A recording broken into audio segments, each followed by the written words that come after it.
at one point. I solved it. Then I remember going hiking in the Himalayas and my hip and knee were bothering me and my thigh. I thought I wouldn't make it. And today, and as a result of doing this work and working with this kind of approach, I have no problems today. I wish I could even find one, but I don't have one. I'm sure one will pop up sooner or later.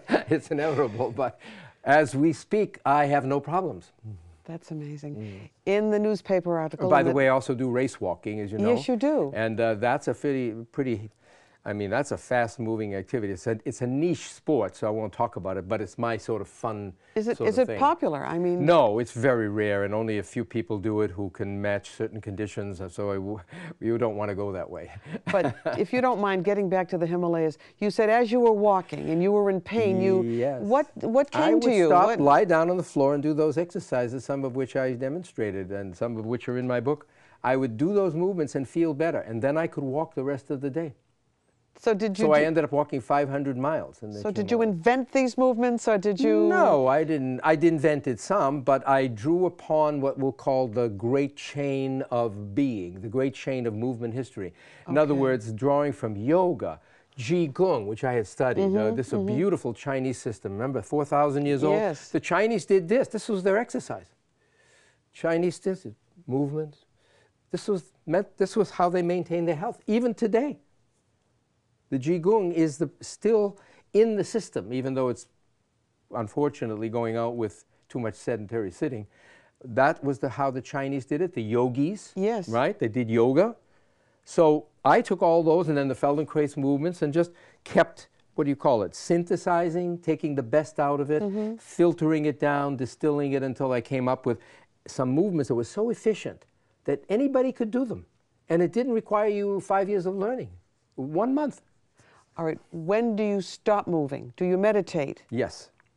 Okay. Which is a form of movement. Yes, well, I suppose it is, yes. It's a quiet, like the fish in the water. It's a quiet form of movement, but the meditator has to be active. Look at all the Buddha statues. The Buddha's erect. He doesn't sit like this. He's up like this. He's an athlete. That's athletic sitting. Do you practice the yoga breath? You know, I used to when I did yoga years ago. Now I don't find it necessary. You know what? When you walk and you hike, that's already there. That's the best form of it all. It's organic, it's natural, and it goes with the movement. You don't have to do something special. It brings you to another level, doesn't it? The breathing automatically works with the movement. That's the way it's supposed to be. So the best form of breathing is good movement. I'll be darned. That is so interesting. Yeah. How many different types of courses do you teach? Oh, well, we teach, you know, the body from different sectors. Well, like, for example, we'll concentrate on walking, which we did. Walking is one. Sitting. Sitting. Upper body, head and neck and shoulders, because people really, they do this with their arms, and then the next thing they get a rotator cuff disorder. Totally, completely avoidable. These problems that are being created, now they have a new operation, by the way, for people where their shoulder joints out. It's a $70,000 replacement. But all you have to do is learn the proper movements. You'll never have a shoulder problem. Look, that's integrated. In other words, my ribs are carrying my shoulders. Now my ribs are not carrying my shoulders. And now I'm going to have a problem here in the shoulder joint or somewhere up here in the neck. So all of those problems are avoidable.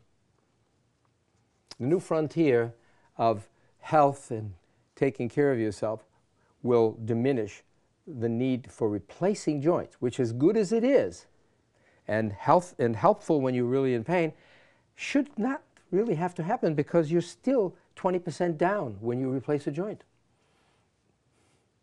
Wow. You've got a loss of function or balance or something. You may feel better. So this is prevention. You're practicing prevention in the best sense of the word, and increases health and longevity. So you're avoiding all these things that we are doing routinely now, you know, the knee replacements, because it's a market. It's supply-driven, unfortunately. I was told that we're designed to last 120 years. I'm sure at least. That's exactly right. Even my dentist told me the teeth are designed to last a lifetime. You have to go out of your way to wreck them. Only floss those you want to keep. That's what my dentist has always said. So you're right. The body is meant to last, but you have to learn the art of maintaining it. That takes skill and takes intelligence. Work, doesn't it? Yes. The potential is there. to stay well and fit for a lifetime. But you've got to know how to do it. It's not like it just comes. So you've got to learn the basic skills. By the way, the animals, many animals learn these skills. There are animals that live well over 100 years, you know. There are some, that's true. Oh, yeah, several. Now, how do you get the word out? Do you also lecture? Do you Yes, travel? I lecture. I try to teach walking a lot because that's so needed, and I think it's so easy to get people now into it. With this new method, by the way, it's so easy to get them into it. I give workshops in Europe. I teach classes, but mostly, you know, I'm trying to write my books and train people. So a lot of what I'm doing now is dedicated to getting my teachers really well prepared, and we have them all growing all over this area now. Go on my website and you'll see the list of practitioners, wherever they are, and classes that are being given, and we're spreading it. And so hopefully it will grow or join with other things like and similar. And we will do the real health reform. That would be wonderful, really. Yes. So not the political one. Not the political, that's right. Not only the political one. There's something called Nia. Yes, Nia is a form of movement dance, which has some Feldenkrais principles, a lot of things. It's integrative again. It synthesizes. It's very nice. If you like it. It seems more like it's free movement. Yeah, it's a dance. No, it has a form to it. A lot of dancing, a lot of movement which I love. from the martial arts is in there, and it's a nice form of movement for people. I think it's one of those things that is, you know, good. Do you think it's suitable for seniors? No. I don't either. I don't either. I really don't. But before we leave, now we have about 5 minutes. I'd like you to mention your book and the ones you're working on again. Now, you have a book that's completed, at least one, right?